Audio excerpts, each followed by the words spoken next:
Dans cette vidéo, on va voir comment j'ai réussi à générer autant de visuels de moi dans différentes postures, exerçant différents métiers. Et ces visuels vont principalement me servir à créer les miniatures de mes vidéos sur ma chaîne YouTube, mais on pourrait très bien imaginer un cas d'usage comme illustrer des posts sur les réseaux sociaux. Donc tout ça, ça a été généré grâce à un modèle d'intelligence artificielle que j'ai entraîné à générer des visuels de moi. Donc on va voir dans cette vidéo comment est-ce que tu peux faire pareil en quelques étapes et en quelques clics. Donc pour faire cela, il va nous falloir trois choses. La première, c'est collecter un maximum d'images de soi pour venir alimenter un modèle d'intelligence artificielle. La deuxième, c'est un compte sur le site replicate.com et la troisième, c'est on va utiliser ChatGPT pour écrire un prompt détaillé en vue de générer une image. Donc, première chose, je vais récolter un maximum d'images de moi, typiquement dans différentes postures, de face, légèrement de côté, de dos peut-être également, pour donner un maximum de billes à l'IA pour qu'elle puisse régénérer des images de moi dans différentes postures. Le modèle qu'on va utiliser a besoin d'un fichier zip, donc je vais prendre toutes mes images et je vais les compresser au format zip. Voilà, donc là je vais renommer simplement en romain. Ensuite, on va se rendre sur le site replicate.com. Donc là, je t'invite à créer ton compte, à renseigner les informations de ta carte bancaire dans la partie Account Settings ici. Tu vas arriver sur la partie Billing. Donc là, il faudra que tu rentres ta carte bancaire et tu vas pouvoir commencer à générer des visuels. En termes de tarifs, on est sur l'ordre de 0,03 $ de la génération de visuels. Donc une fois que c'est fait, tu vas aller dans la partie Rechercher et tu vas venir rechercher Flux Dev LoRa Trainer.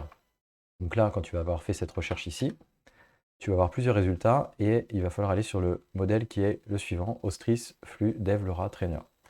Une fois que tu vas être sur ce modèle-là, tu vas devoir créer un nouveau modèle. Donc là, c'est ici qu'on va paramétrer le modèle qui va permettre de générer des images de toi. Donc là, tu vas faire Create a New Model. Donc là, moi, j'ai déjà mon modèle qui s'appelle Romain Miniature. Donc là, tu vas donner un nom, par exemple Romain, et tu vas cliquer sur Create New Model. Ensuite, ici, tu vas venir uploader ton fichier zip. Donc le fichier zip avec tous les visuels de toi. Et ici, très important, c'est le mot trigger. Donc dans le prompt qu'on va faire pour générer des visuels à partir de ce modèle qui aura été entraîné sur la base de tes images, tu vas devoir définir un mot-clé. Donc moi, par exemple, c'est RCLX pour Romain Clos. Donc à chaque fois que je vais faire un prompt, je vais indiquer le mot-clé RCLX pour qu'il sache que c'est une image de moi. Donc par exemple, je vais lui dire créer une image de RCLX en tant que joueur de football sur un terrain de foot avec une équipe de robots.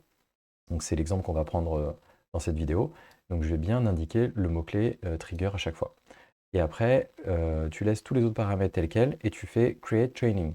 Ensuite, tu vas devoir attendre une dizaine de minutes pour que le modèle prenne en compte toutes tes images et puisse apprendre les traits, la morphologie de ton visage pour pouvoir régénérer par la suite des images. Ensuite, une fois que ça va être fait, il va te mettre un message en haut avec une URL. Donc là, tu vas pouvoir arriver sur une URL telle que celle-ci. Donc là, je vais avoir le nom de mon compte. Et ici, j'ai le nom du modèle que j'ai créé. Donc moi, il s'appelle Romain-miniature. Donc là, ici, on va avoir la partie prompt. Ici, on va avoir le ratio. Donc là, moi, je vais sélectionner 16 neuvième puisque je veux générer une miniature pour YouTube. Là, je vais laisser la hauteur et la largeur puisque j'ai déjà défini le ratio que je souhaite. Et ici, je vais mettre le maximum d'output. Donc je vais lui demander de générer 4 visuels à chaque fois que je vais lui envoyer un prompt. Le reste, je vais le laisser tel quel. Ici, tu peux changer le format de l'image. Donc moi, je vais laisser WebP, mais tu pourrais très bien mettre JPEG ou PNG. Et tout le reste, je vais laisser tel quel. Ensuite, je vais aller sur ChatGPT. Donc là, moi, j'ai un modèle que j'ai formé à créer des prompts ultra détaillés pour Replicate. Donc maintenant, j'ai simplement besoin de lui dire dans quelle posture est-ce que il doit me créer un prompt, dans quel métier, dans quel type d'habit, etc. Donc là, je lui demande d'être un joueur de foot avec un maillot bleu, blanc, rouge, avec un background terrain de foot, dans un stade où tous les joueurs sont des robots couleur argentée. Et donc dans ce prompt, lui, à chaque fois, il va me demander il va demander dans le prompt de créer une image ultra réaliste. Et là, tu vois, il met le mot-clé RCLX. Il le remet ici d'ailleurs, pour avoir un maximum de détails. Et voilà, donc ça, je vais simplement me contenter de le copier. Je vais venir le mettre dans coller. Et là, je vais faire run. Et donc là, le modèle va commencer à prendre en compte mon prompt. Et par rapport à tout ce qu'il a appris les traits de mon visage, il va pouvoir générer une image de moi sur un terrain de foot en tant que joueur de foot. Voilà, donc pendant que le modèle est en train de générer les images, ça va prendre quelques secondes. Pendant ce temps-là, si cette vidéo t'a plu jusqu'à présent, je t'invite à laisser un like, ça m'encourage à créer encore plus de contenu sur ma chaîne YouTube. Donc voilà le résultat. Donc première image, donc là on a un robot avec une jambe qui est en l'air mais qui n'est pas forcément très abouti. Là en termes de proportion, c'est plutôt pas mal. Là, Bon, j'ai un regard un peu niais, mais, mais sinon le prompt a été respecté, à part bon, peut-être là la jambe du robot qui est un peu bizarre.